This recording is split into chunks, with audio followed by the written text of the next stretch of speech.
Yeah, I just got a text from George, and he is not going to be able to join us. Okay. So then what, three, we still have four, so we are fine to proceed. So thank you all for being with us today for the School Capital Fund Commission meeting, and we'll call the meeting to order here at 3:02. And let's look at the agenda first. I think everybody has that in front of them. I think it's here, thanks for getting everything ready for us.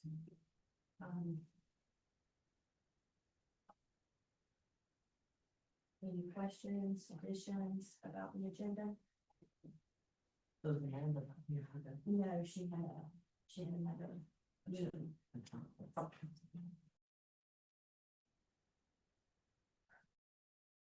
Do we have a motion to approve of the agenda as presented? Something. All in favor? Aye. And Carrie sent us the minutes from the July 21st meeting. And hopefully you had a chance to look over those, and if so, you want to make a motion to approve those? All in favor? Aye. Thank you very much. And now we are to public comment. I don't see anyone with us. I think, is anyone on?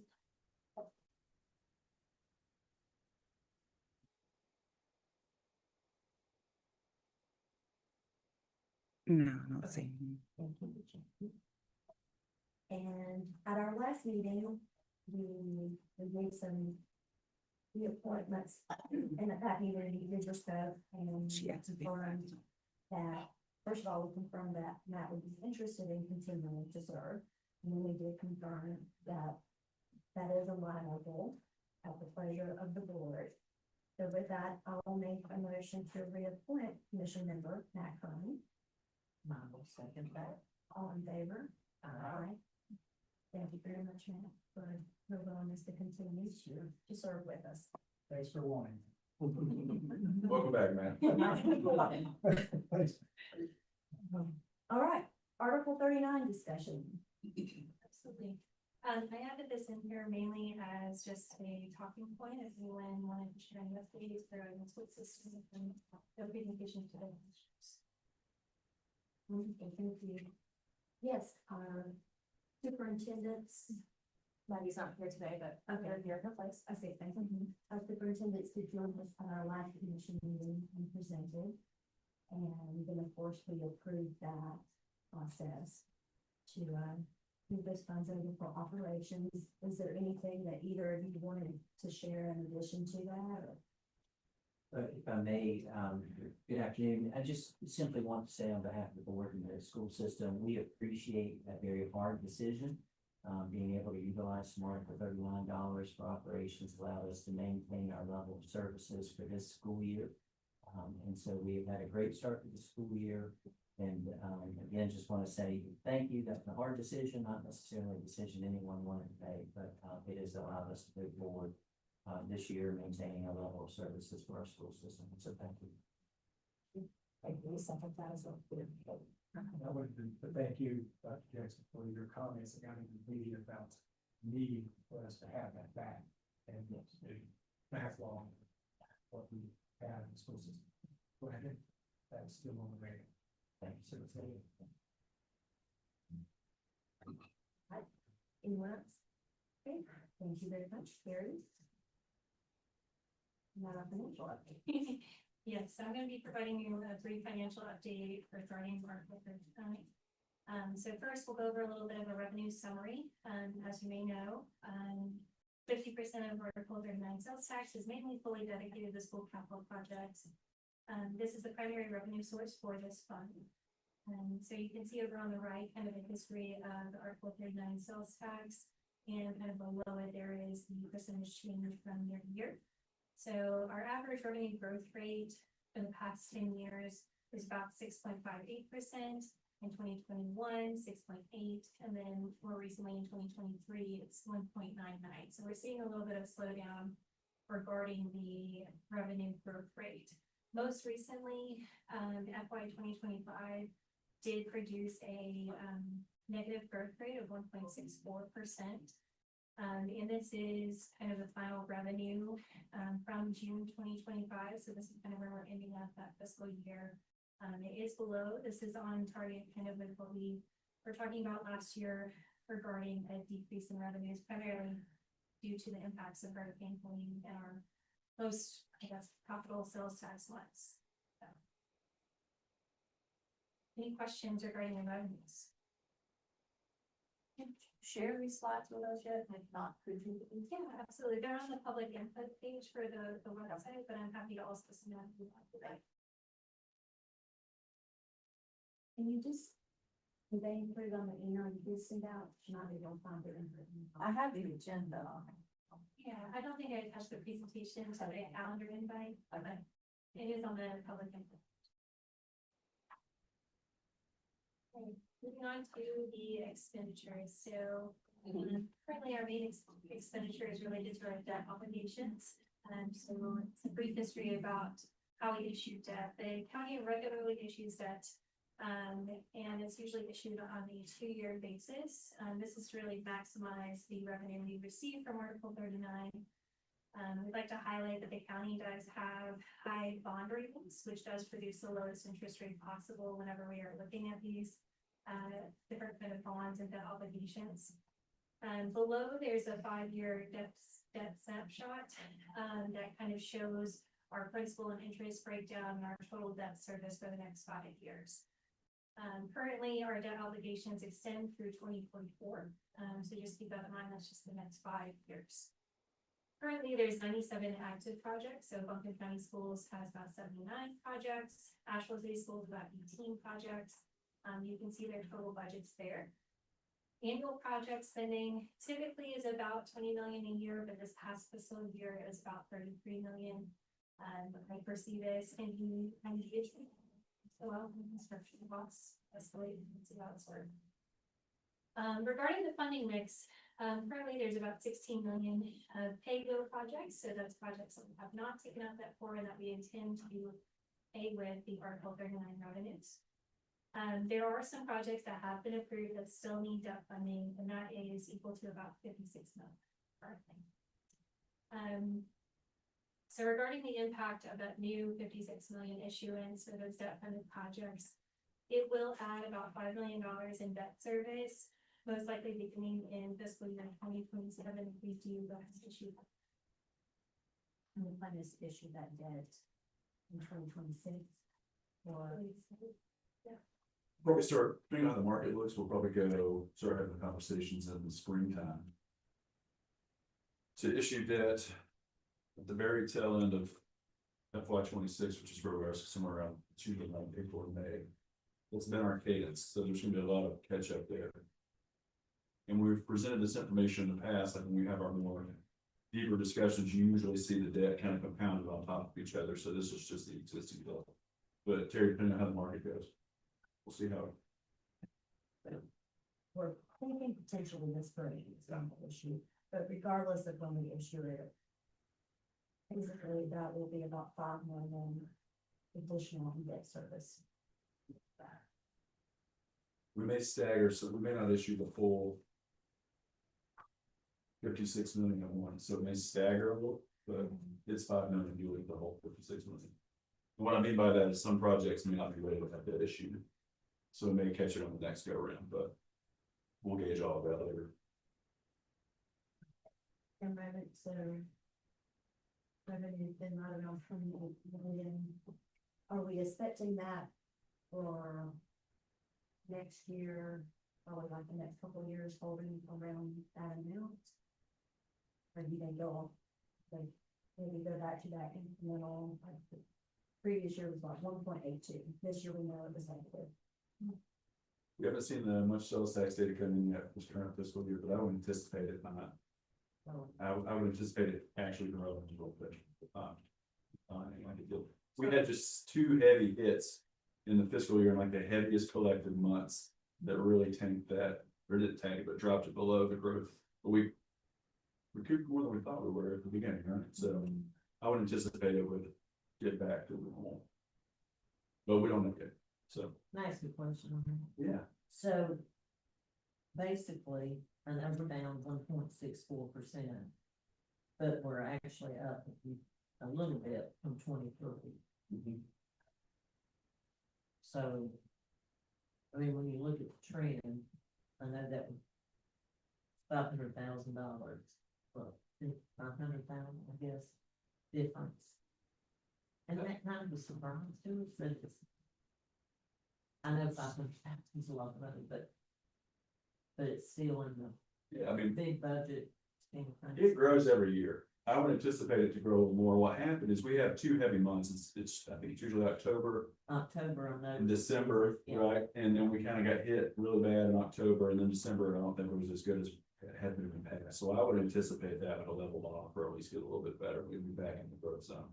We'll keep you all updated. Next time we meet, I think is February. So we'll know more in February. Kim, that's a good observation though. So I'm basically, looking for money. I think you can attribute the fact that obviously that it didn't grow because of clean, right? So, Yeah, but it's not off that high. That's. yeah, you're looking, yeah, it's a couple of years there, but Okay. so basically around 28 million, and then the debt service currently is about 22 million, but when we get issued together, it'll be around 27. Any other questions thus far? So moving on to a little bit of funding history, this slide was at the request of the chair, just to show a little breakdown of the funds and how they are. If there's any other additional comments or questions regarding this, okay.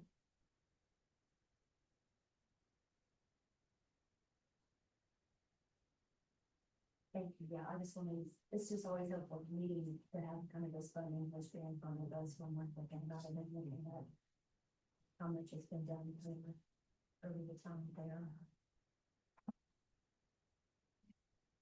There are no further questions, we can go ahead and move on to our next topic. Is our school bond discussion.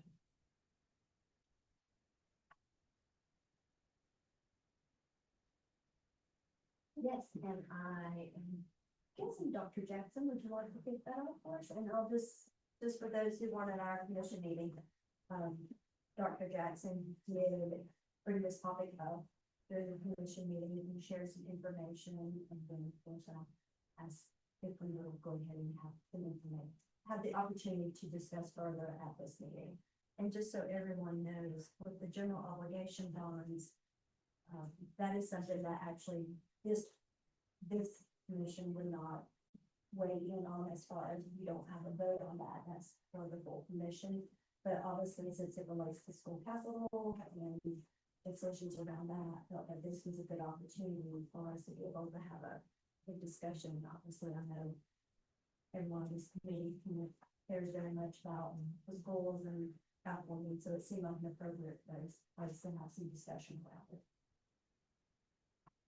Thank you, Madam Chair. I very much appreciate the opportunity to have the conversation, and appreciated during the commissioners meeting that Commissioner Sloan asked the question if the projects that were referenced in the presentation had actually been brought to School Capital Fund Commission, and so and you shared that it was planned for me to do that, and so I do appreciate that.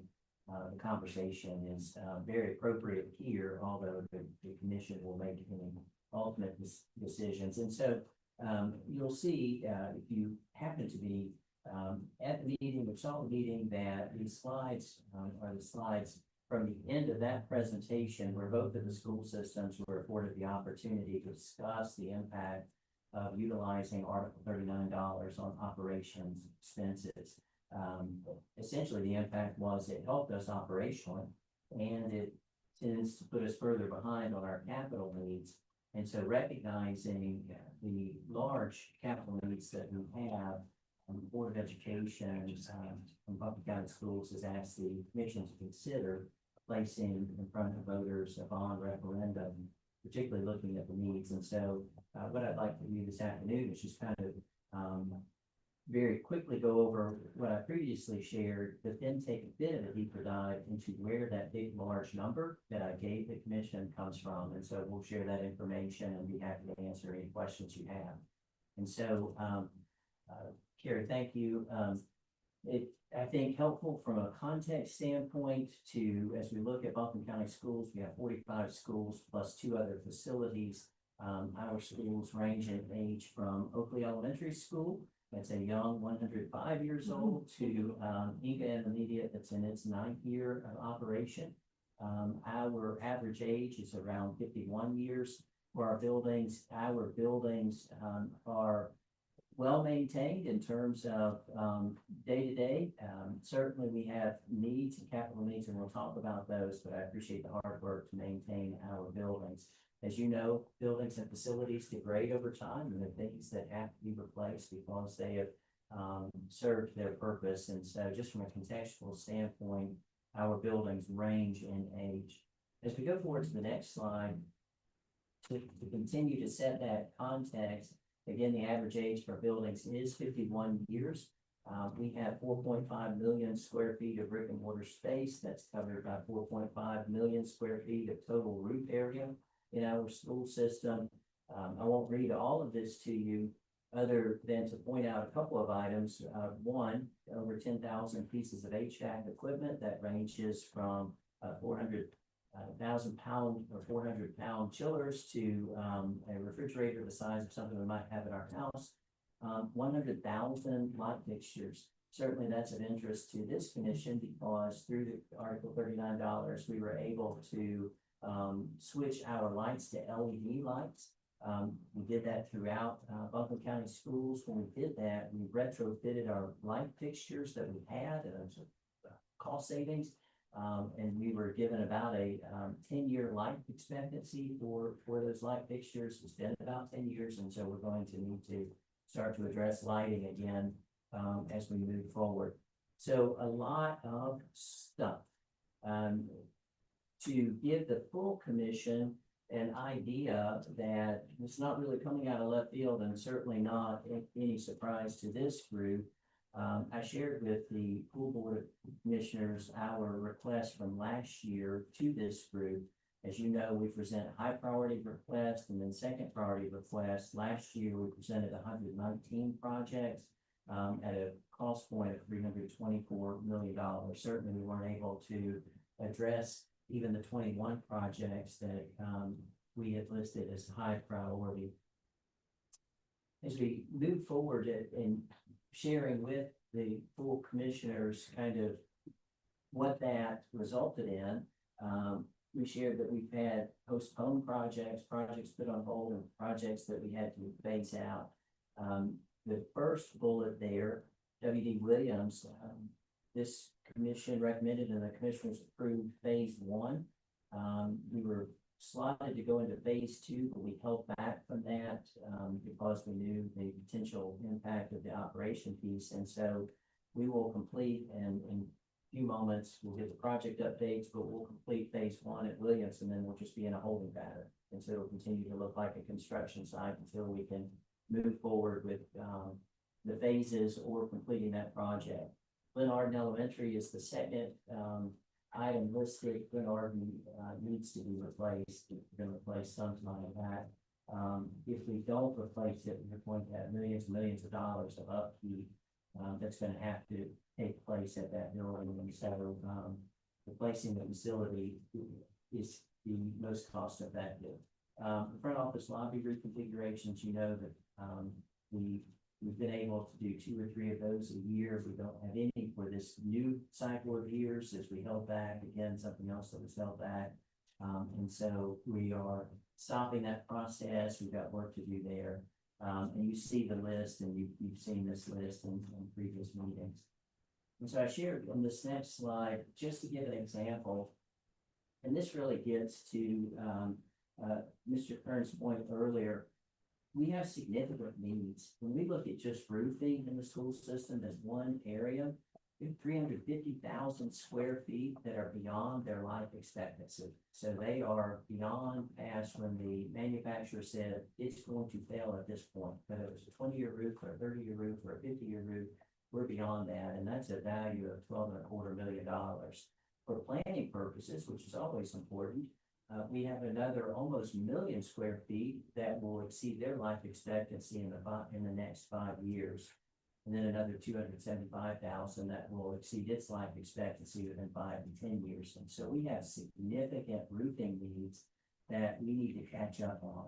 As you know, when a roof fails, then not only do we have roofing needs, now we have drywall needs and electrical needs and flooring needs and replacing technology needs and all kinds of needs that if we don't take care of our roofs that can come forward. And so this is the slide that I kind of talked about, was the big dollar figure. And so in this slide, this is our currently identified immediate capital needs. And as I shared with the commissioners at their meeting, we broke it down so we could get it on one slide. Roofing, there are 35 sites that we identified, $53 million worth of roofing needs, major renovations, etc. The total that I shared with our commissioners was $487 million, almost $488 million. You'll notice at the bottom of the slide, we've added a number, and that's if we incorporate design fees. Now we're at $536 million. And so at this point, was the question from Commissioner Sloan about have we looked at these projects? And so what I'd like to do, and that's linked here, but we're going to go and print it out a sheet. Tina's going to give you a sheet so that I can show you exactly where this number comes from. And again, it's linked in that slide. If there's anybody online or looking on the computer, we'll pull this up. And so what you'll see is that comes around, or click on the link, is each of the projects that's been identified is listed on this sheet by school. I tried to get the biggest piece of paper because when they first handed it to me, I couldn't read it because the font was too small and I'm getting old. So I tried to get them to get a big piece of paper so we could see it. But you'll see it's broken down by high school feeder pattern district, and then the county-wide buildings we have. And then the columns going across are the roofing needs, and so you can see where those roofing needs are located. Major renovations, we'll come back to that in a second. Front office reconfigurations, so you can see where those projects are. We still have 28 sites that we need to do that work. Guard house, we've been working really hard on that. We're down to just one high school left. We've got some middle schools we need to address and some queuing lines. Mechanical upgrades, electrical upgrades, plumbing upgrades, and then athletic facility renovations, replacements. You know, our fields have to be replaced. I believe that's a 10-year cycle on that. And then you'll see totals for the columns going across. You'll notice that it totals the $487 million that you see on the slide, and then the design fees, and there's the $536 million with the grand total. At the bottom is a second chart, and then we'll go back to the first chart, but the second chart is to speak to the urgency of the needs. And so what that does is look at a 5% annual escalation, trying to capture the increase in construction fees that we see year over year. And so while in 2025, we have this total of the 536, in 2026 with a 5% escalation, it jumps to 563, and then you'll see each year going all the way through 2035. If nothing was done on that list, the cost escalates to $874 million. And so the longer we delay projects, the more costly it is. And so kind of coming back up to the larger project listing, the roofing speaks to itself. Later, when you receive the project update that Mr. Wyatt will share with you, one of the pictures he's going to show you is from T.C. Robertson High School. And as you look at that picture, and he may highlight it, you will see a number of colors of roof on T.C. Robertson High School. And that's because we have roofing areas, and to be able to afford to take care of our roofs, we've been doing pieces of the roof based on escalation dollars that were the most needy. And so now when you look at the top of one of our buildings, and it's a perfect picture to illustrate it, you can see the new roof, the oldest roof, and so you can begin to see the needs. And so on this document, we've captured by school or facility, the cost or the projects that we need to complete. The major renovations, as you scroll through that, you'll see the largest dollar is there at Bernard Elementary School. That's a school replacement cost. And the Owen District, you see W.D. Williams Elementary School. That's to finish that project. Again, phase one has been funded. And then you'll see the major renovation projects we still have listed where we need to do work at West Buckland Elementary School, for example. We've got a renovation project we need to do at AC Reynolds High School, North Buckland Middle, and you can see that. Of course, we're happy to answer any questions about any of these projects. The front office reconfiguration, I would share with you that just last week we had a situation where someone came into one of our schools and could not access the school because of the front office reconfiguration, and we were able to. This person was in the first level of 3 doors you have to be scanned through. We were able to get that person back into the parking lot. Law enforcement took care of it. But it was the perfect example of why we do that work, because it protects our students. And so certainly we would like to have that work completed at every public school, regardless of school system in Buncombe County, because it is very important. The guardhouses are somewhat self-explanatory: mechanical upgrades, electrical upgrades, plumbing upgrades, and I mentioned athletic facilities. And so I wanted to share with the group the projects themselves. I would share with you that in terms of a potential bond referendum, I've been working with and having conversations with our county manager. I love our county manager.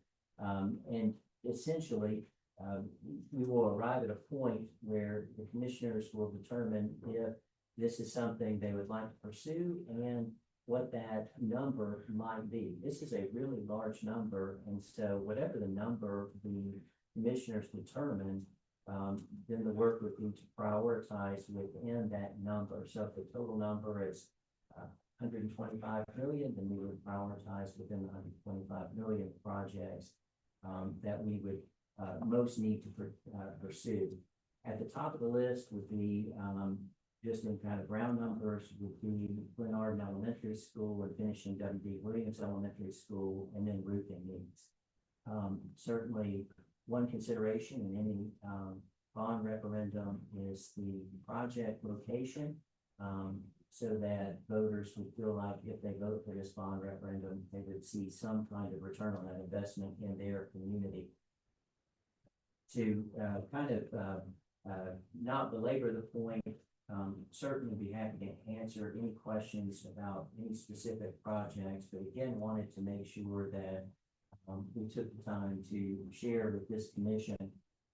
One of the points that I made as we moved into this part of the presentation with the full commission was that we recognize Article 39 dollars will be and are insufficient to meet all the needs of the school systems. And so looking towards looking for an opportunity to meet the needs that might be outside Article 39, potentially a bond referendum might be one of those ways to do that. Absent some sort of massive bond that I don't think would be possible, Article 39 will continue to need to be relied on, and so we see it as a both and, not an either or, in terms of the potential for a bond referendum and being able to continue to move forward with Article 39.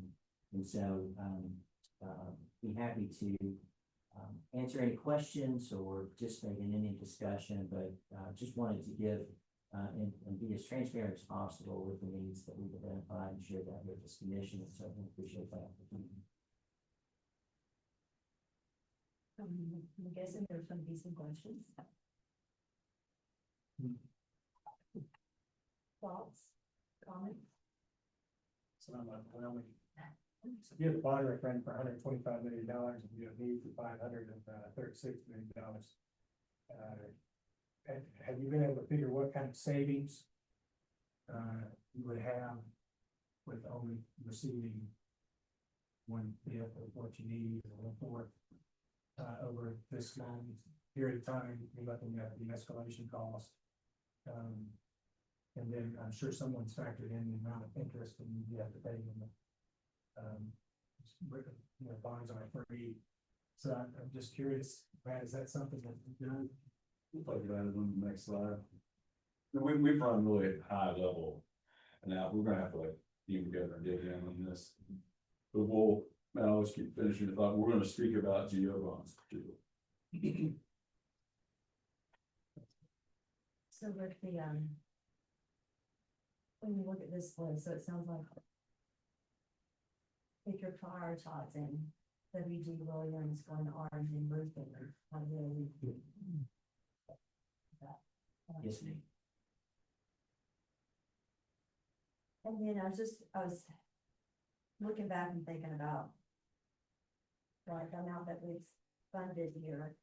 And whenever you were the slide there earlier is talking about if it was the 324 million in high priority requests for 24-25 year. That's what that slide said. And I look back and it's interesting, right? Like in 22, 23, 24, we funded 100% of the high priority requests. So, and I remember one of those years, it might have been the 24 one, did the 40 million. I remember the look on when he did that, I think it was on Park's face, and I could see the look on his face thinking, we gotta get all these projects done and everything as well. So it is, it's staggering, right? When we think about that, and we were funding those 3 years 100%, and just the massive amount of work that is. And this is well beyond, right, what we've ever done. And so one question I have is like the capacity to do this amount of work as well. Thank you for the question. What Clark chimed in as well. I have been a part of, putting together bond packages and passing bond packages. Principal and was communications officer and as a superintendent of the district. The bond is really a 7 to 10 year project. There's time to get the package put together before the voters, once it's passed, and then the design phase. And so really, it is requiring a lot of capacity, but it's spread over time. And so there's no thought that if it passes, a year later, we're moving into the law, and that's not accurate. And certainly Clark and others can speak to the capacity of the work, but it is major work, to catch up, and we've got major need. Yeah, I feel like the project list you see in front of you represents 10 years of work. And there are some large numbers, but once you start building a new building, even though it's still work, it's one project versus all these smaller projects. And all of these projects are projects we do continuously just because of the sheer math problem. Roofs are always failing. Athletic fields are always wearing out. It's just something we do all the time. So it's, being able to keep up and to keep our systems where we don't have those catastrophic failures and have to find a place to push kiddos for a while we're trying to deal with catastrophe is what this system represents. But that's helpful, especially having the scope of like the 10 years and thinking about what you'd be doing over that time period with it. Like the lighting upgrade we did took us almost 4 years to complete that. So just, let's say that one project, it would take us at least 4 years to do that work. So just that one little part of this amount of money would take 4 years to complete just because of the scope of the project. And thinking back, And Ashland City Schools is doing a facility plan, facilities plan. And I can't remember. Is Boston County, are you doing the process of policy looking at that? And, you know, that was like a recommendation for consolidation, study and everything. Oh, that came out of that. Right, there were some different recommendations, but there was definitely discussion around that facility planning and the enrollment projections and all that as well. What would you look at? Thank you for the question. You may recall our school system does a capacity study internally every single year, and that's presented to our Board of Education in April. Our board this summer directed us to, engage in a capacity study, and so our board will consider the proposal at our meeting Thursday night of this week to engage with NC State University, ORED, which is the Operations Research and Educational Design. It does a lot of the capacity studies, if not most, across the state of North Carolina. They actually did that work in Buncombe County Schools 20 years ago. And it's that work that the internal capacity study was based on. And so the capacity study that they will do and complete by the end of this school year will do two things. One, give us the information we're looking for in the facility usage, et cetera. But two, will be a check-in for our internal facility studies we do every single year. So we'll be able to see what they said 20 years ago and what we've said every year since, and then now to see what they're saying based against what we just presented last April. And so our board will consider that Thursday night, that proposal, and then given their approval, then we would have something by the end of this school year around facility capacity usage, et cetera.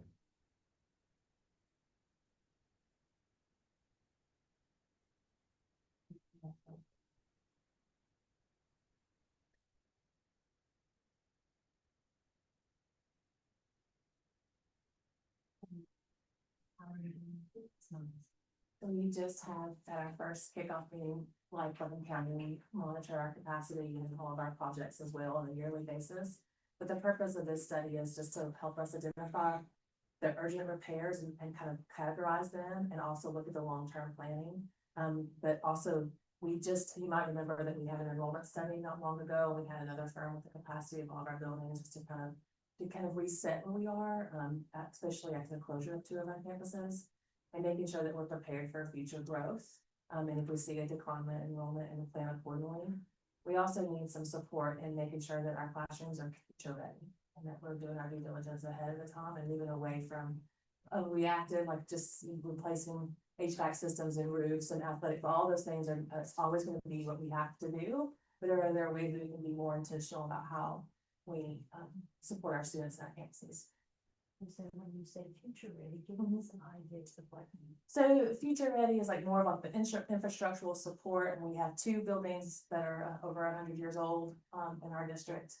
And just what would it take to keep that going, and what kind of classrooms should look like, the movable spaces, really work with our educators, our principals and our teachers, and learn more about what that's gonna look like. Right now, the next step next week is there's gonna be a very intensive walkthrough, and every nook and cranny will be looked at and monitored and see where we are, and then help us make those adjustments. So part of this team also includes our CNI department, and kind of driving that work in a different, more innovative way. Similar to the middle school project, I know you were a key part of that, and how the design of that new facility, and what can we do to really uplift our educational program here.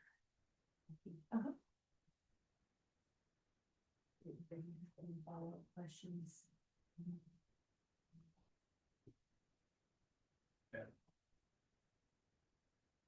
Okay, thank you for that.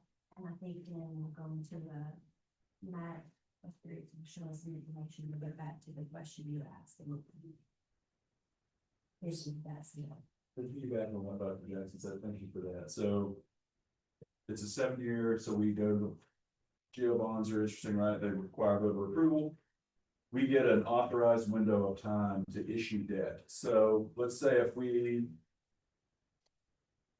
say that we want to go in the November 26th election, there's a lot of ramp up that needs to happen. So we need to work pretty diligently through the next few months to be able to hit some deadlines to start, I think, in June. We have to go to a board meeting in June.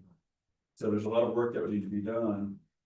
And then go through the whole process of it, but Dr. Jackson's point, 7-year window, we don't have to issue all the debt at once, right? We have 7 years to issue debt, so not only to finish projects, but I think it's good to understand that we can go to the market throughout the 7 and then an extended 10 years if we need it. So you wouldn't have to issue the whole debt. So if we model this out, we would model this out looking at like a staggered approach where you're not issuing the full amount of debt at once unless it was needed. So the differences between general obligation and limited obligation bonds. So limited obligation bonds have the word bond in there, and bear with me on this. They're not bonds. They're what we call installment financing. I have no idea why they call it a bond. But that's typically what we've done in this body is we have taken the project request, taken with the Board of Commissioners, and then we do installment financing deals. And to pay, it's like Dr. Jackson, I think it's your presentation of the board, you likened it to a home budget. You gotta look and see what you got. So we'll stay on the same train then. So if you go to the bank and you wanna build an addition on your home, probably you may use your home as a collateral, right? Like for equity. So that's what we do with the limited obligation bonds. Where the GO bonds differ, other than the voter approval piece, is the collateral is if we can't pay our debt, we raise taxes. That's what, that's one of the unique things about general obligation bonds. So as we look to the right on this screen, we have just run some really high level numbers, y'all. So we've used 20-year terms at 5% interest rates, just keeping it super clean and simple. And it's basically saying if we did 10 million, it would total 15.25 million because the interest. And then as you get higher and higher, we'll go to the max at 100 million. That's a $52.5 million interest on top of that 100 million. So if you translate that into terms of a tax rate, somewhere around 5 million to 5.5 is 1 cent tax rate. If you're looking at the max annual debt service column, you can see that some years the 50 millions and the 100 millions would equate to 1 or 2 cents extra. And something that the General Assembly has passed recently is when we go now and do a voter referendum, we have to put on the actual language the tax implications of you voting yes on this general obligation bond. I'm gonna stop there. If there's any thoughts? Give us just a moment then. So that 1 to 2 cents you're talking about is on the tax rate for the county cents, but you're not saying that's a guarantee of the bond passes.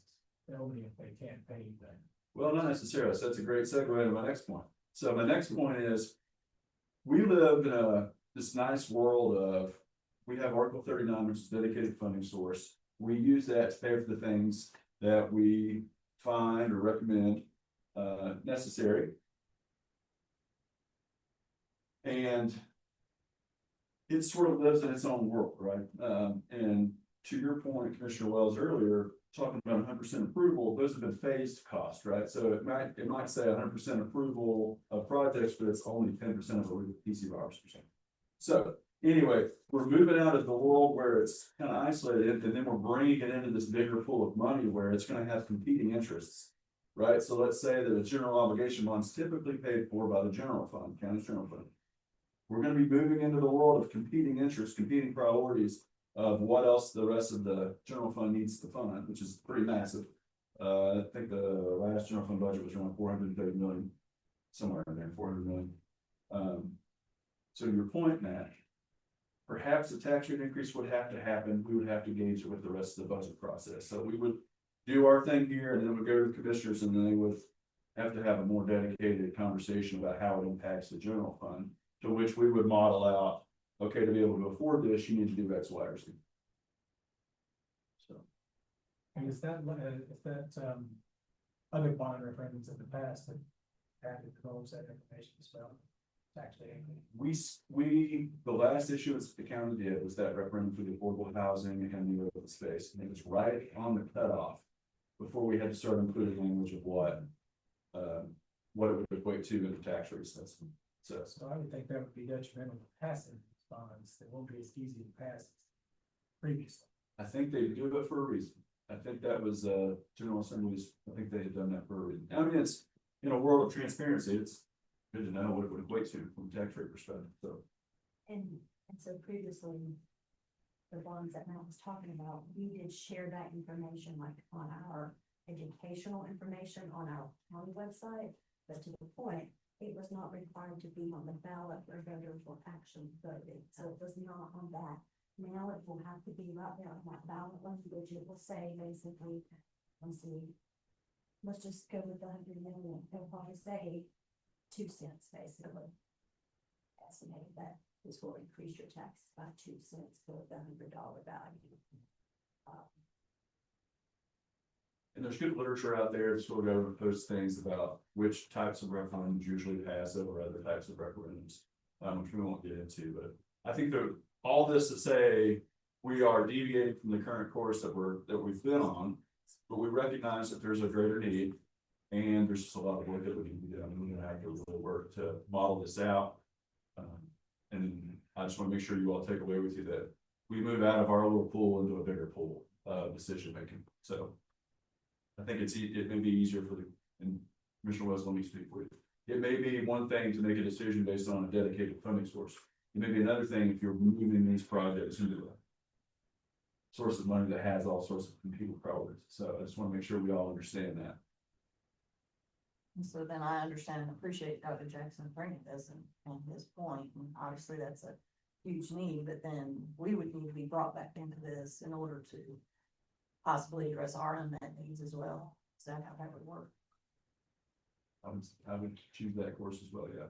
If I may, Madam Chair, one of the things that I've shared, with Dr. Furman and with, commissioners is that ideally there would be, from my perspective, projects in Asheville City because all the voters in Buncombe County would have the opportunity to say yes or no. And so I wouldn't want Asheville City voters to not have something that would be returned. So I can share, I hope that there's projects in Asheville Yes. City, and I'm sure there are. And so I do agree that, we certainly want projects, at least from my perspective.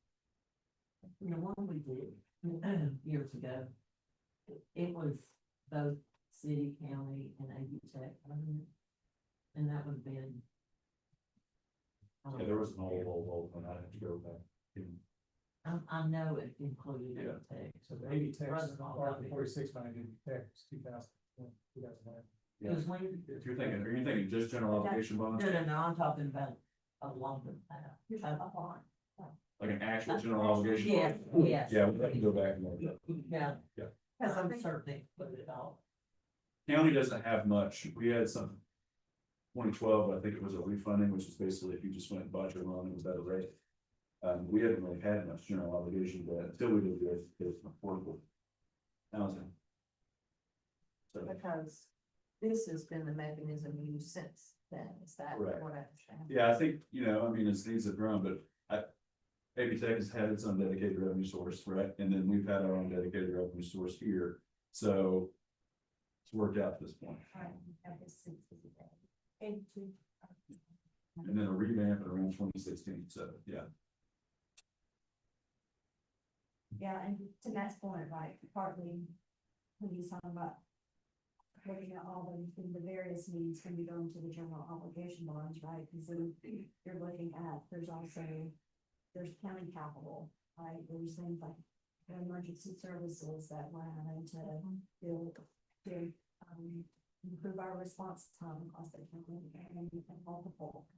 Clearly, the county has like a long list of projects that our county manager would say has been preferred Yes. as well.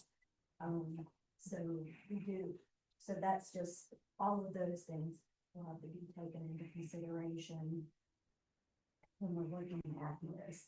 So that's the reason I wanted to start the conversation now, because to Matt's point, there's a lot.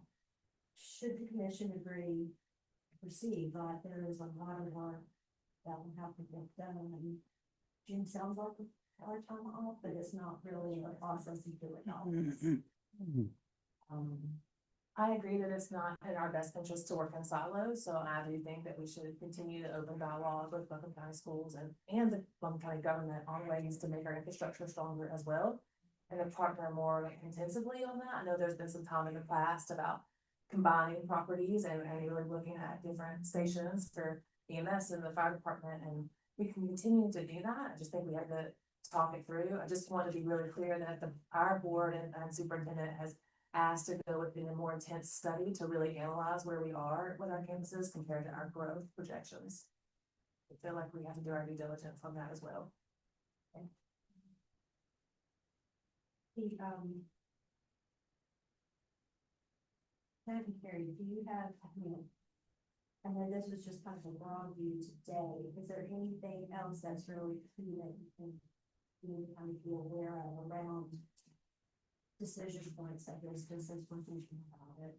I think we may need to explore if we are coming here and chatting about projects, specifically in April for the board to meet in May. We may need to bump a meeting up to truly understand what we may be looking at for general obligation bonds. So we can roll that model into the county stuff, so we can make sure that, because I don't say this is the term, I'm just saying this is where we're at. So we may need to have a meeting closer, maybe the February meeting, maybe we have some better insight.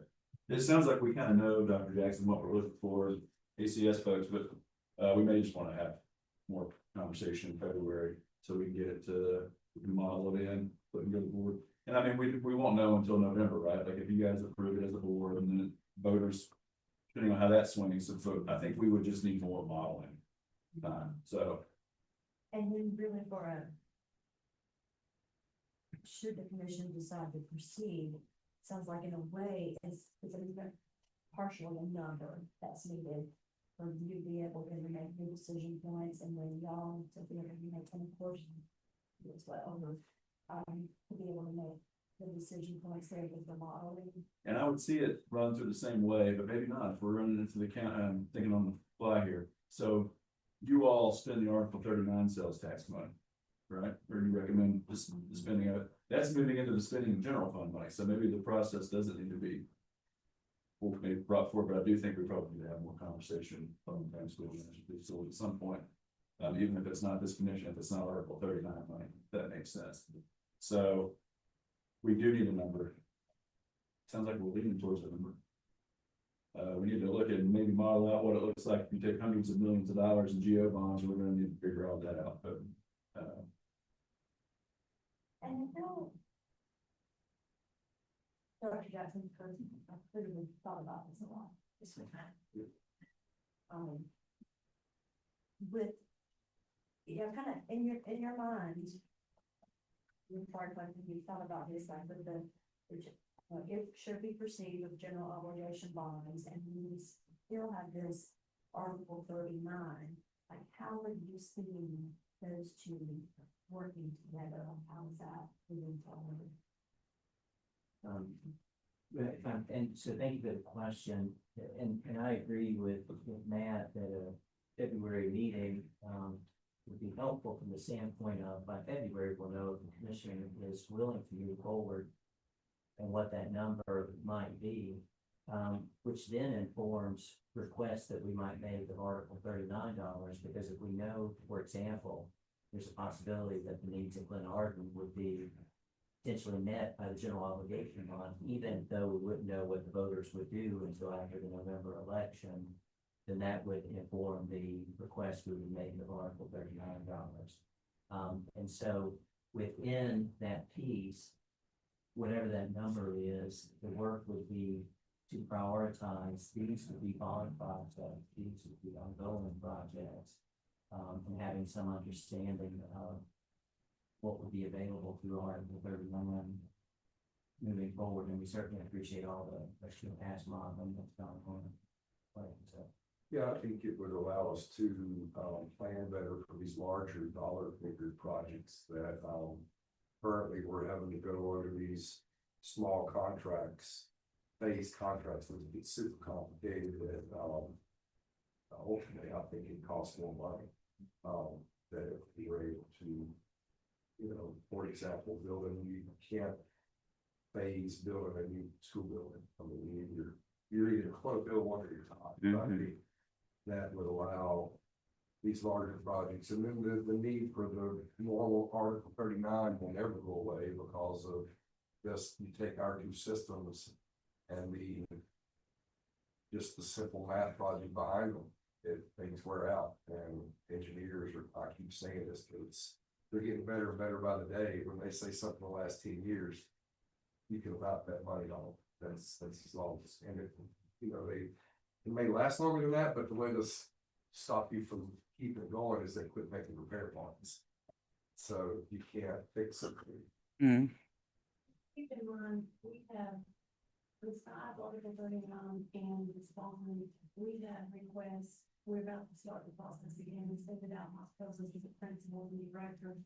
We have a lot of the capital projects outside of what you're looking at, that comes in, that we work through our capital committee, that we prioritize everything, whether it be a bond, whether it be Article 39, whether it be 2042, whether it be lottery.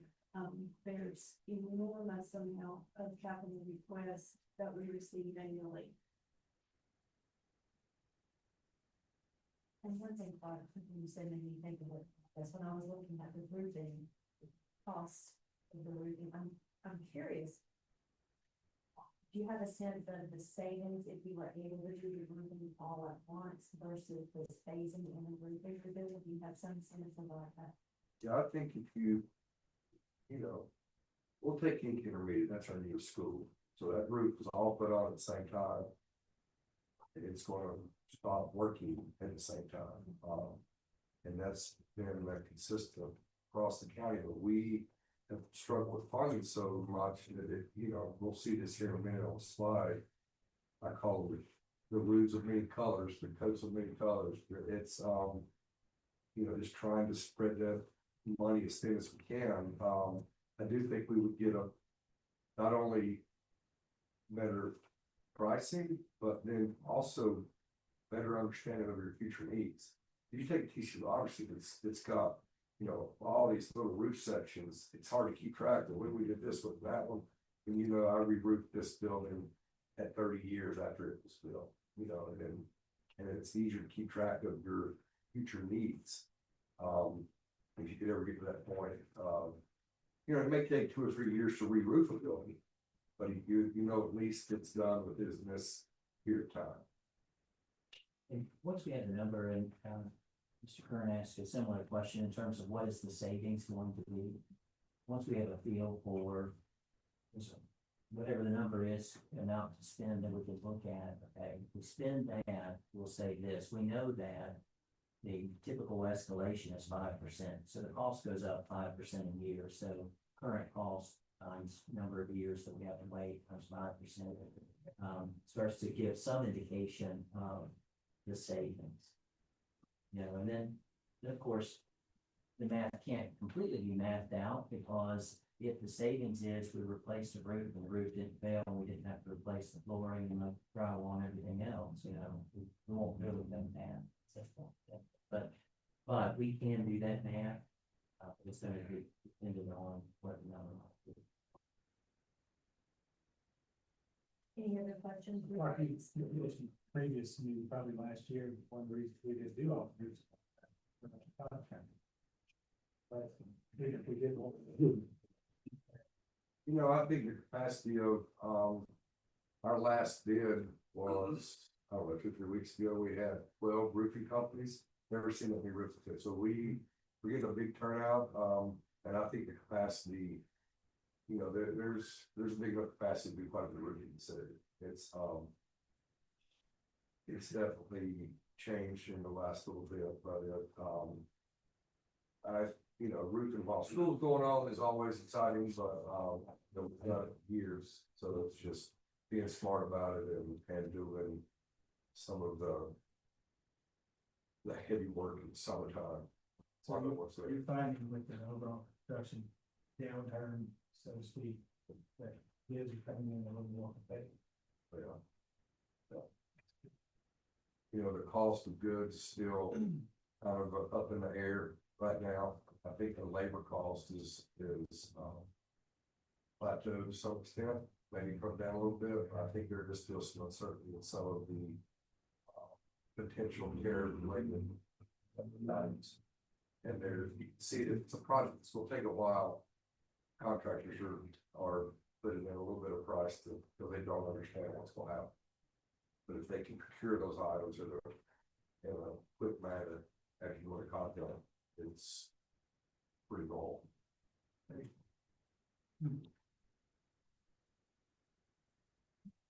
So what's the best case scenario that the commission approves the line next November? They would go to the vote? That would be, that's our goal, absolutely. Yes, sir. That's when there's a lot of work that has to happen to make that happen. And that's a true partnership between school system staff and county government staff, which is part of why I've had so many conversations with our county manager, because that really is a project that requires lockstep from the school systems to make that happen. Well, I know you also have project updates, so I don't wanna belabor the point unless there's something else that somebody wants to share or other questions or Carrie, if you have anything else that you wanted to share around this topic as well. I think we just wanted to. I think y'all know this, we just wanted to chat about the differences between the two, and it's a little bit more involved process, so it's really. We'll work with everybody to. Well, thank you all very much for this discussion and, we wanted many discussions. And, now we'll continue with project updates. All right, looks like I'm up first, so I'll, move us. A little alphabet sometimes. Nice to be Buckingham County. I'll move us from the exciting world of dollars and cents, no offense to Matt and Carrie and Patty and Tina, but, into something that Tim Clark and myself can get excited about in actual construction. We talked about a few of our, current projects today, a couple that are either, pretty much wrapped up or wrapped up. And then a few that are really getting ready to start, kind of highlight some of those different phases that Clark was talking about earlier. So we'll start with Lucy Herring. Remember this, we just finished up our second summer of construction over at Lucy Herring Elementary. It's hard to believe. 2 years ago, we were talking about that facility and how to implement a construction project there, and a lot of concerns. Happy to say today that there were 0 incidents or 0 issues with construction. We're extremely smooth. We are complete with that, with just a few punch items remaining. Just things that we've pointed out since construction that need to be addressed. So control issues, touching up, those sort of things. Project budget initially was $8,338,743, and currently we were sitting about 25,000 under that. So it's always good when something comes in right at or just under budget. We've got a few things, reminders, basically what that project was. It was heavy mechanical. If you remember back then, we took an existing 2-pipe hydronic system and turned it into a 4-pipe hydronic system. No, we've talked about that a lot, but this is a reminder that allows us to be able to heat and cool without having to do any major changing to the systems, like switching from boilers to chillers.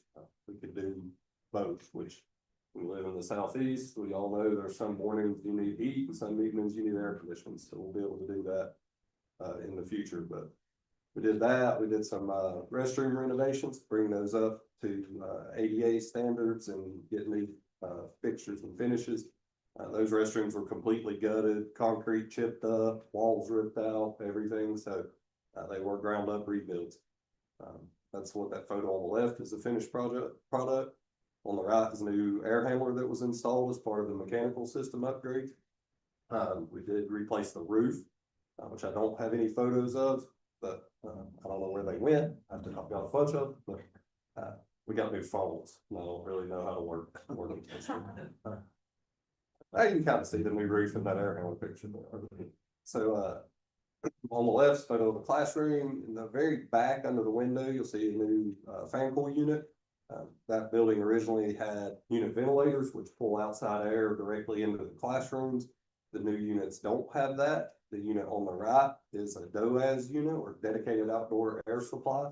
So that unit just brings in fresh air from outside constantly, and either heats or cools it based on what we need in the building and what it is outside, and pushes it throughout the entire space. So now your corridors, cafeteria, media center, all rooms that didn't have outside air directly into them before now do.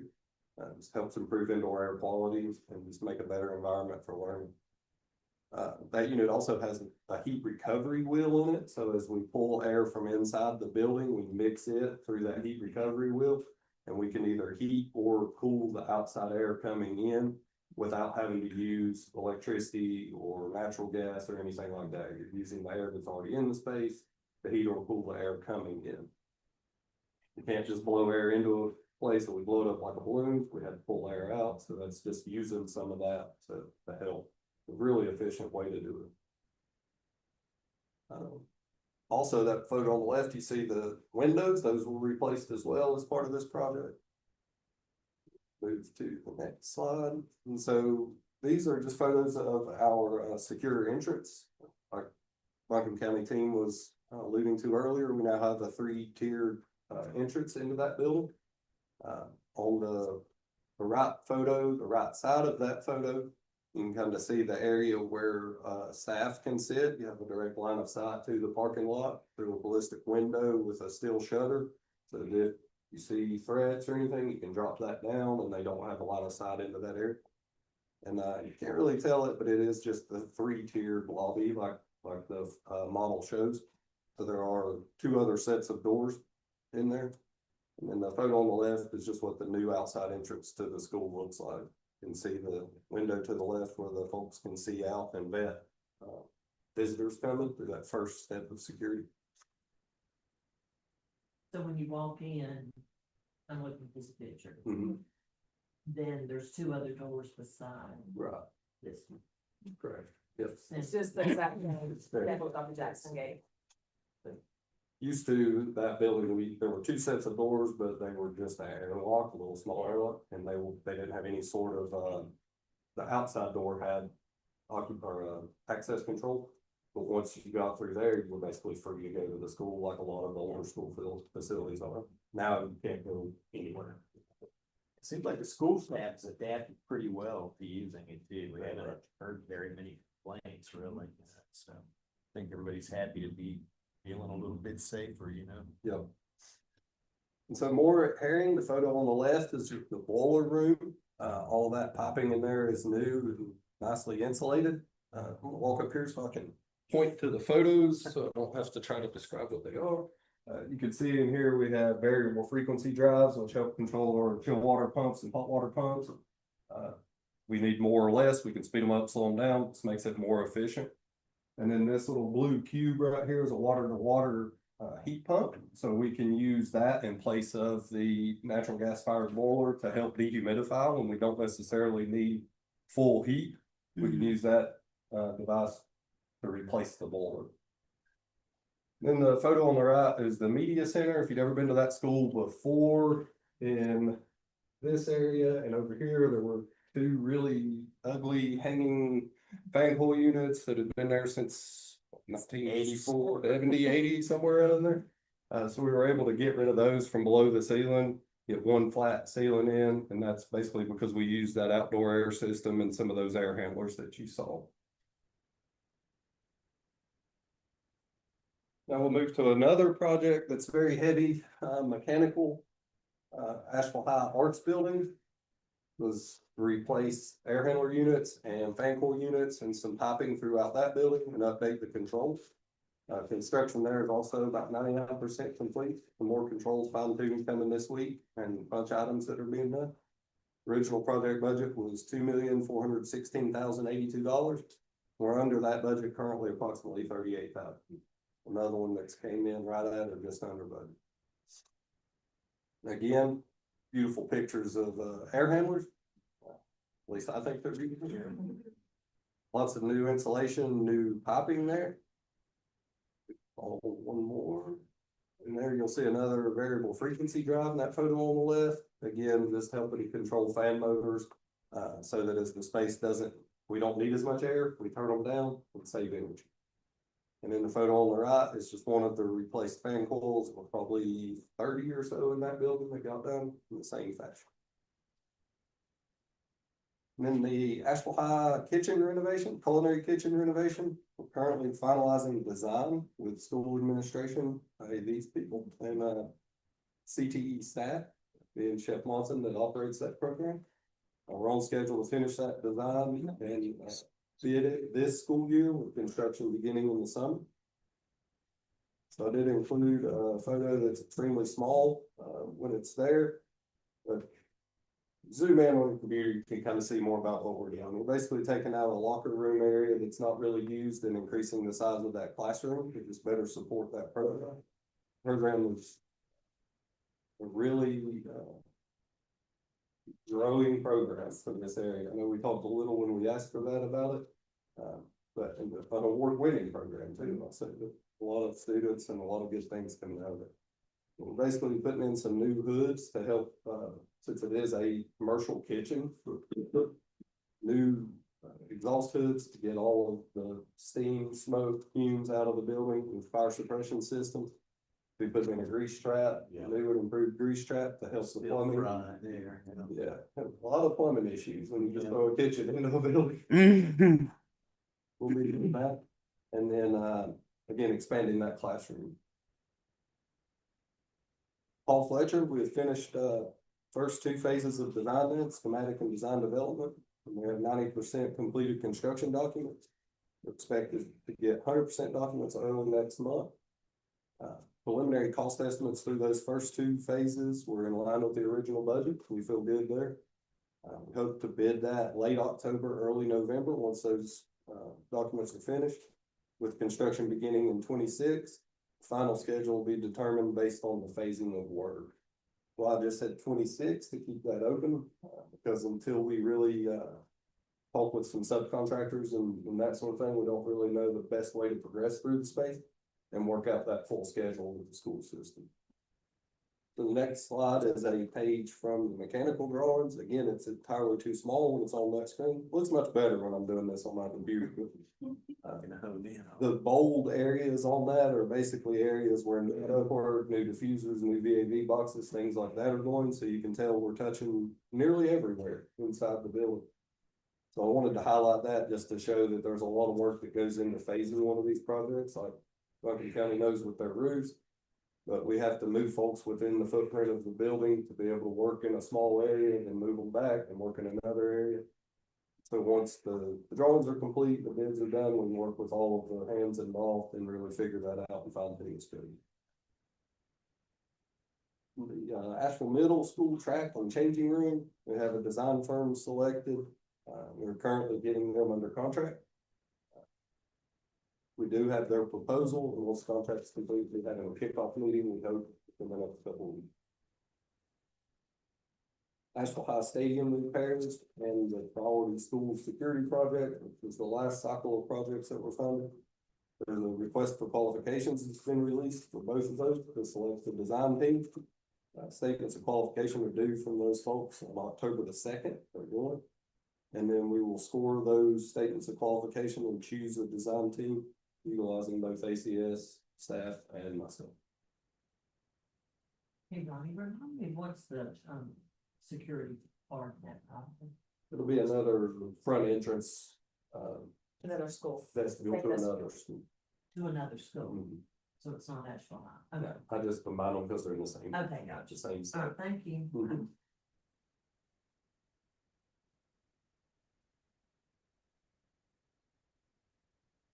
Any questions? Perfect. Thank you. Thank you. All right. Go on to the next slide. Thank you all for the opportunity to show, update you on our projects. So like Ronnie said, this is a few of our highlighted projects.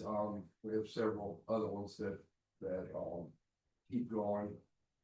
But, just a quick snapshot for Buncombe County. You know, we're the 15th largest system in North Carolina. We have a little over 22,000 students, 44 school campus sites, a little over 1,300 acres of property, over 13 million square feet of paved roads and parking lot. We have over 107 acres of buildings, so if you figure that in acres, our square footage equals 107 acres. It's hard to believe really how much we maintain, but just letting you know, these funding opportunities are not going away just because of our sheer how big our portfolio is. So first off, we'll highlight our lobby security renovations that took place mostly over the summer. T.C. Robertson High School is getting close to final completion. We're doing some punch list items there and working through some final control issues. Like any other projects, it's really hard to complete and get them all dialed in, but it really has made a huge improvement to the security of T.C. Robertson and made a nice addition to the front of the building. The next one is at Inca High School. Again, not only were we able to secure our front lobby, Inca High School had a annex building, we call it the I building, which is where all of our shop classrooms are held. And the photo there on the bottom left is where we close the corridor between the main building and the I building. So it allows the students to move freely between the main building and the I building in order to stay secure and stay safe. And so it's had lots of positive comments from both of the high schools for the front office security projects there.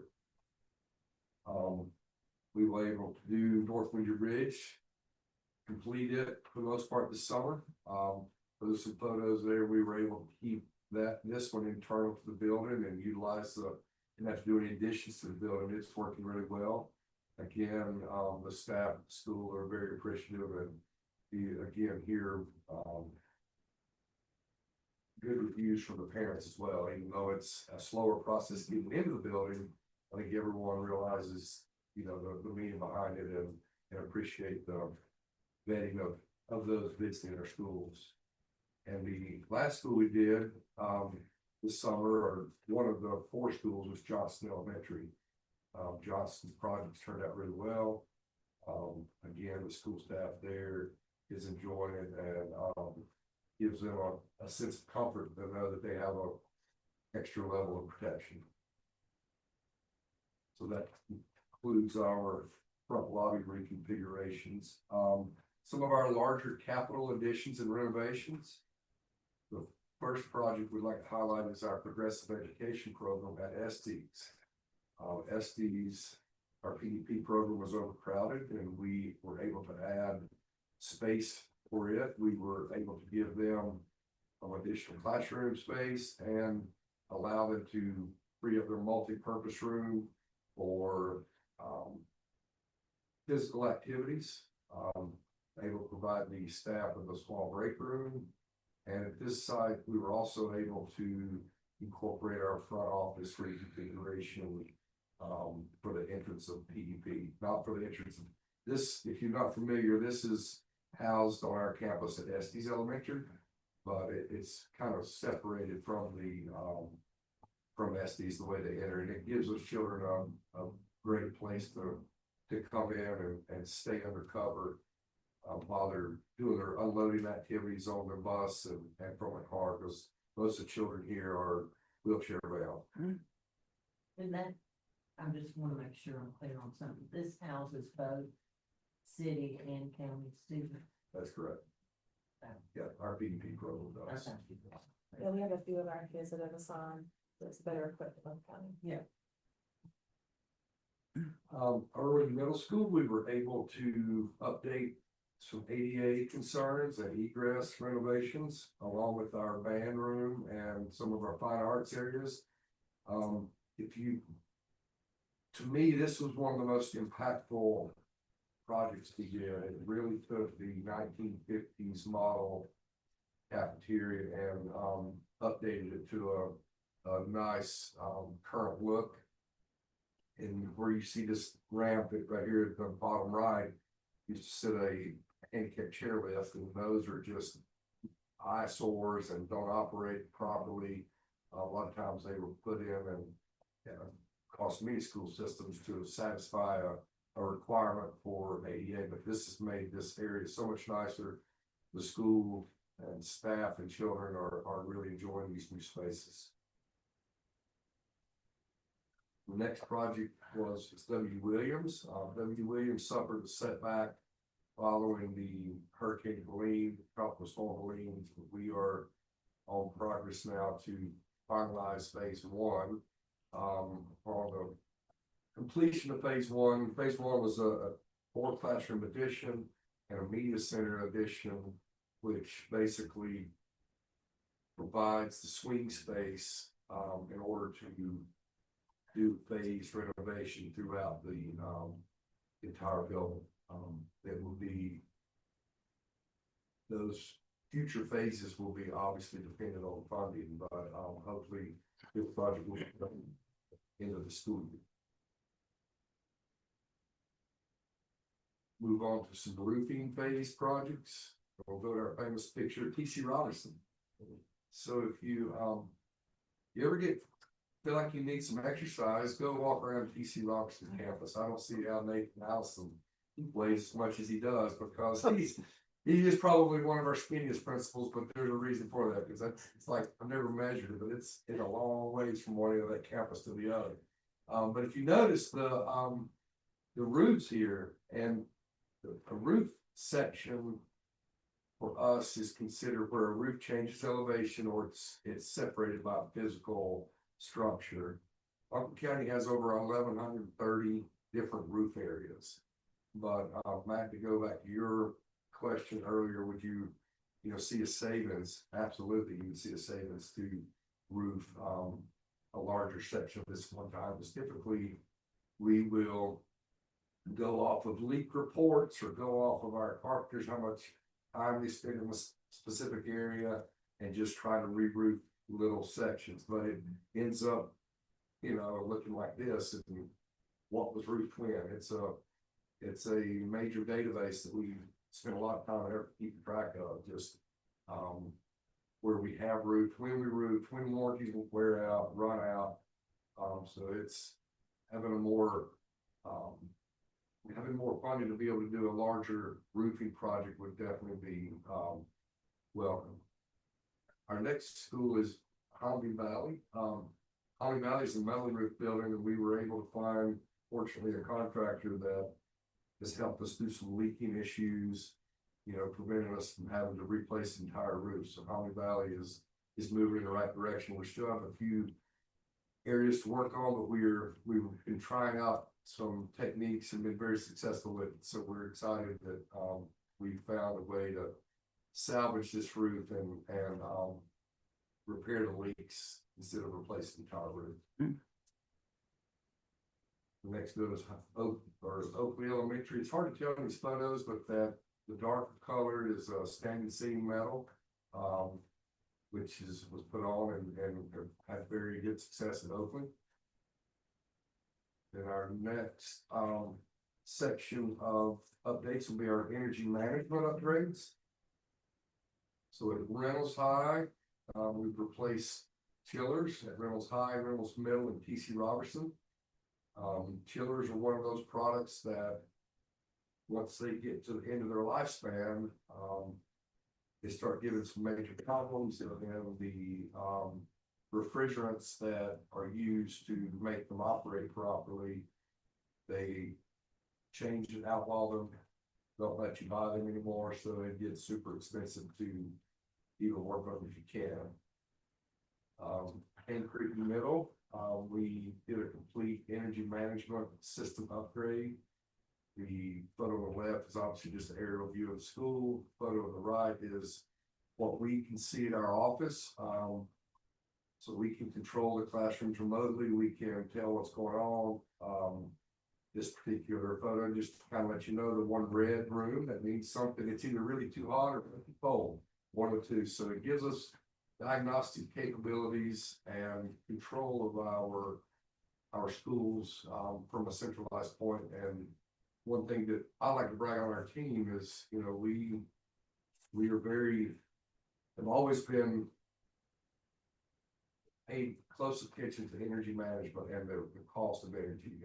And so well that we've been approached by several, companies that will love to go in business, and they'll say, you know, we'll go into business and take half the money we save from your energy bills.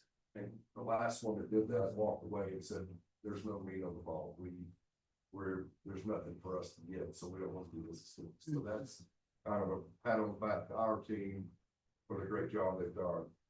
The next, project is North Buckham High School.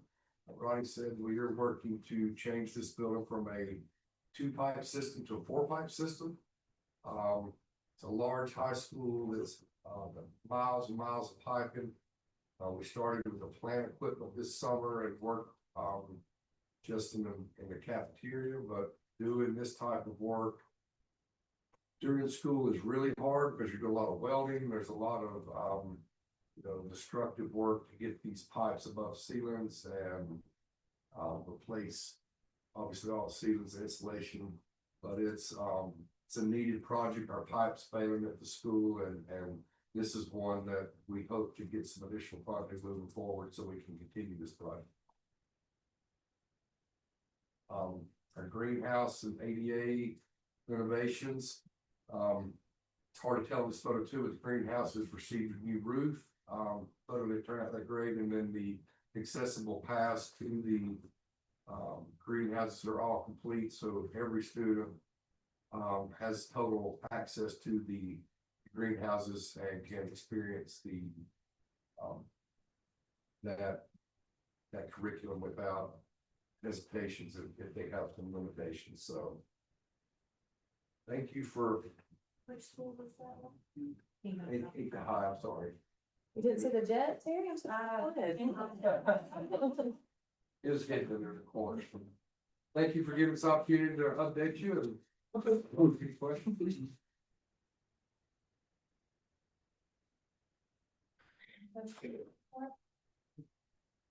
And you said the phase 1 of the WD room is expected to be finished by the end of this school year? Is that right? Okay. Thank you very much. Thank you. And open discussion, so if there's anything that came to your minds during the list that you would share or another question, now is your time. And also for y'all, if there's something on your mind as well that you could bring up. I did have one question. You mentioned it took 4 years to do upgraded light bulbs, in LED versus the incandescent. But on here, every single school's got a pretty sizable amount of electrical upgrades. What is that? Pretty sizable what?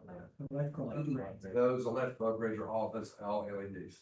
Also, it's That's, still, That is, Okay. because we replaced all the lights, it took us about 4 years, so basically, the cost you see there would be to replace the lights again.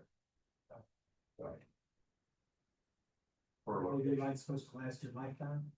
Well, they say that, but they're, they have about a 10-year lifespan on them and 100,000 hour warranty, and as soon as you don't think they're good at that, they're even better than the chiller guys, people developing drivers.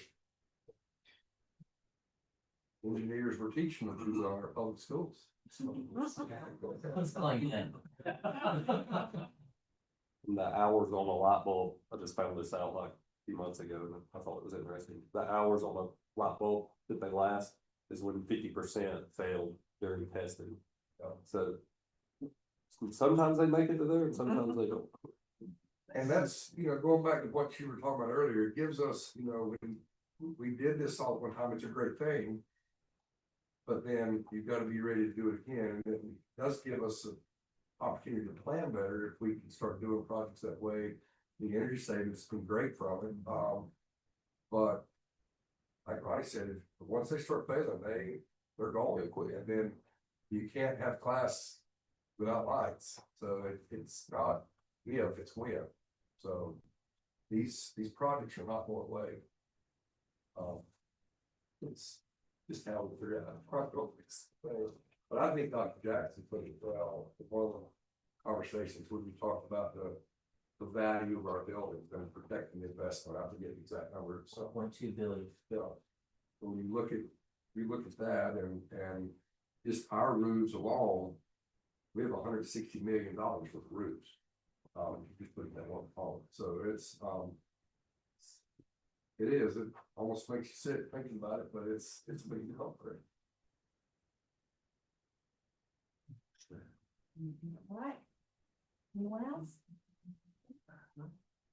Well, thank you all very much for the discussion, for the updates, and fun discussion to be continued. We'll follow up with our staff and our county manager and the other commissioners and all that, and continue that conversation with you guys regarding this. And if there's- I do have one question. So, talk about next steps. So is that something you take to the full board and say, this is what we talked about? From a bond station or whatever? What's that process? Well, at our next commission meeting, I mean, I'll mention that we discussed this Okay. today. But that, there won't be a commission discussion at that meeting. Okay. I'll just share that during my board's report out, Sure. but there'll be, sure our staff working with the county manager, and then we'll have some conversations. And then we'll have to kind of decide like what the process is and stuff. So there's not a formal meeting set up Not a formal process of. for discussion at this Okay. time. But yes, we have to, as Matt mentioned, June is at Yeah, that's fine. decision, but so there will be like a formal decision has to be made by that time, because I think it's a resolution that we have to do. It goes to the local government commission, and that starts a whole process of multiple legal aspects that have to be done. I think before it goes on the ballot.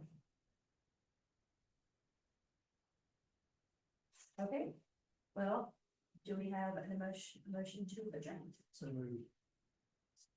Okay. All in favor? Aye. Thank you all. This is the problem. Thank you, Ron.